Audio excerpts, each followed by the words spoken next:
উনি বাংলাদেশ ক্রিকেট বোর্ডের প্রেসিডেন্টের অ্যাডভাইজার, এটা ওনারই উত্তর দেওয়া প্রাপ্য। কোনো কথা আমার মনে হয় সঠিক না। গণমাধ্যমের নিউজের সাথে আমরা আসলে ঠিক জানি না। দেখেন, এটা আপনারা সময়ে প্রপার প্রেস রিলিজ পাবেন। এটা আনঅফিশিয়াল কোনো ইনফরমেশন আমরা দিতে চাই না। প্লেয়ারদের রেস্ট লাগবে। আপনারা দেখেছেন আমাদের প্লেয়াররা কি পরিমাণ ক্রিকেট খেলছে এবং আগামী এক বছরে যে পরিমাণ ক্রিকেট আছে, আমার মনে হয় প্লেয়ারদের একটা রেস্ট দরকার।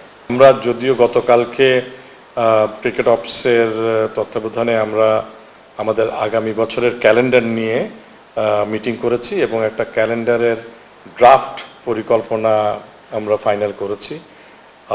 সেই অনুপাতে আমাদের সকলের সাজেশন অনুযায়ী এনসিএল টি20তে আগে করছি। কারণ হলো এর থেকে আমরা সিদ্ধান্ত নেব কারা কোন কোন প্লেয়াররা বিপিএলের ড্রাফটে থাকবে, বাংলাদেশি কোন প্লেয়াররা। কারণ আমরা অনেক সময় স্কোরবোর্ড স্কোরিং করি, অনেক সময় নাম দিয়ে আমরা দিই, এতে করে বিপিএল চালানোর যে উদ্দেশ্য, যে বাংলাদেশি নতুন প্লেয়ার গড়ে তোলা, সেটা হয়ে ওঠে না। সেই জন্য এনসিএল টি20 will be a trial ground for local players to showcase themselves to get a place in the next week. না, দেখেন, এনসিএল টি20-র একটা কনডেন্সড ইভেন্ট। এটা যদি একটি মাঠে আমরা করতে পারি, যেখানে দুটো মাঠ আছে, যেটা গতবারও সিলেটে হয়েছে, এটা ও ধরনের অবস্থানটাই চিন্তা করছি আমরা, যাতে একটা জায়গায় সবাইকে নিয়ে টুর্নামেন্টে করতে পারি। It is more of A dress rehearsal, এবং যারা প্লেয়াররা ভালো করবে আমরা আশা করব তারাই নেক্সট বিপিএল এর সম্ভাব্য স্পন্সরশিপ দল পাবে। টাইম একটা জিনিস, এবং এই প্রক্রিয়াটা আমার মনে হয় আমাদের জন্য একটা ড্রেস রিহার্সেল। কারণ এটা খালি এটার জন্য না, বিপিএল এর জন্য একই জিনিস হতে পারে। So this is what all the countries including ICC, including all other bigger countries, এখন রিজন ওয়াইজ ভাগ করেই টেন্ডারিংগুলো করে। দেখা যাচ্ছে এটাতে বেটার ফল আসে। অনিয়া হয়নি, আমার কাছে মনে হয় যে আমাদের প্রক্রিয়াটায় আমরা দেরি করেছি। এটা more to do with BCB. আমার মনে হয় আমরা যদি ভুল করি, এটা আমাদের স্বীকার করা দরকার। একটা আপনারা বুঝতে হবে যে কোনো কিছু মার্কেটিং করতে হলে তাকে সময় লাগে, তাকে সময় দিতে হয়। তো আমাদের এটা হয়তো আরও 3 মাস আগে করা উচিত ছিল। সামটাইম এটা হতে পারে, কিন্তু ওভারঅল ইন্ডিয়া যদি জিম্বাবুয়ের সাথে খেলে, তাও সেটা খুব হাই স্কেলে সেল হয়। It's not always the team, এটা ভিউয়ারশিপ। আমি মনে করি আপনারা যেরকমভাবে বাংলাদেশ ক্রিকেটকে আপনাদের পত্রপত্রিকায় বা আপনাদের মিডিয়াতে আপনারা তুলে ধরেন, আপনারা একনিষ্ঠভাবে এটাকে ভালোবাসেন, তাই এটার সাথে সম্পৃক্ত। সেরকম বাংলাদেশের সাপোর্টাররা কিন্তু হারিয়ে জিতি তারপরেও কিন্তু আমাদের সাথে থাকে। তো আমার মনে হয় সেই ভিউয়ারশিপটা ক্রিয়েট হয়ে গেছে। না, আমার কথা হচ্ছে যে আসলে সম্পূর্ণটা শেষ করে সব বিডই পড়েছে, সর্বসেক্টরেরই বিড আমরা পেয়েছি।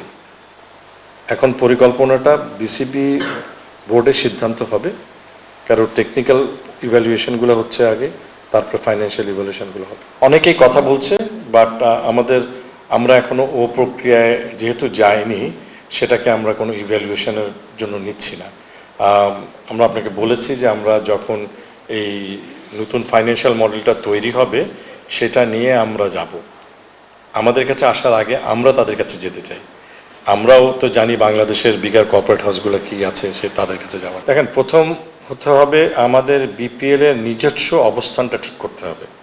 আমাদের মাজারটা যদি শক্ত হয়, তখন আমি মনে করি অনেক এ ধরনের দল আসবে। যে জন্যই আমরা এটা দীর্ঘমেয়াদী পরিকল্পনায় যাচ্ছি, এবং আমাদের ব্র্যান্ড ভ্যালুটা বাড়বে। ডোমেস্টিক কোনো ভালো কর্পোরেট হাউস আসলে সেটা আইপিএল কেন টি20 অন্য দলের কাছে সেটা বেচতে পারবে। সো যে ফ্র্যাঞ্চাইজির যে প্রক্রিয়ায় তারা তাদের ব্র্যান্ড ভ্যালুটা পায়, সেটাতে আমরা অনেক বেশি মনোনিবেশ করব। দেখেন, আপনারা যদি দেখে থাকেন অ্যাডভার্টাইজমেন্টে এখানে বলা আছে যারা ইন্টারন্যাশনাল টি20 লিগ করার মতো অভিজ্ঞতা আছে, তাদের মধ্যে দক্ষ কর্মচারী রয়েছে যারা এ সম্পর্কে কাজ করেছে।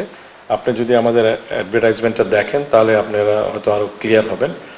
অতীতে ভুলটা গেম অন স্পোর্টসের না, আমি মনে করি ভুলটা বিসিবির। আমাদের এটা স্বীকার করতেই হবে, কারণ অনভিজ্ঞ একটা কোম্পানিকে যারা কোনোদিন এ ধরনের টুর্নামেন্ট করেননি, তার ভাবমূর্তি কীভাবে রাখতে হয় সেটা জানেন না, সে ধরনের কোম্পানিকে দিলে তো বিসিবি অবশ্যই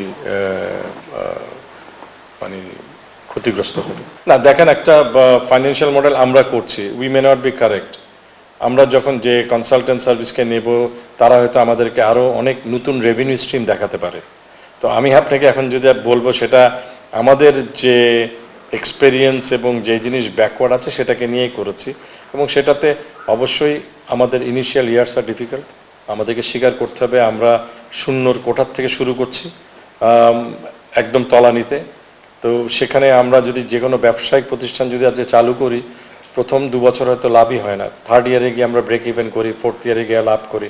তো সে ধরনের, তো সেখানে এখন কোনো নাম্বার আমার মনে হয় এটা আমাদের পক্ষে বলা সঠিক হবে না, সেটা সময়ই বলে দেবে। না, আপনি ভুল, কারণ হলো আমরা কিন্তু, কেন ভুল আমি বলি, আমি কিন্তু গতবারের 5টা 7টা নিয়ে কথা বলছি না। আমরা 11তম বিপিএল শেষ হয়েছে, 11টা বিপিএলে অনেক ফ্র্যাঞ্চাইজি এসেছে এবং চলে গেছে, তাদের সাথেও আমরা কথা বলবো কেন চলে গেছে। তো সুতরাং আপনি খালি 11তম বিপিএল নিয়ে কথা বলেন না, আমরা 11টা বিপিএল নিয়ে কথা বলছি।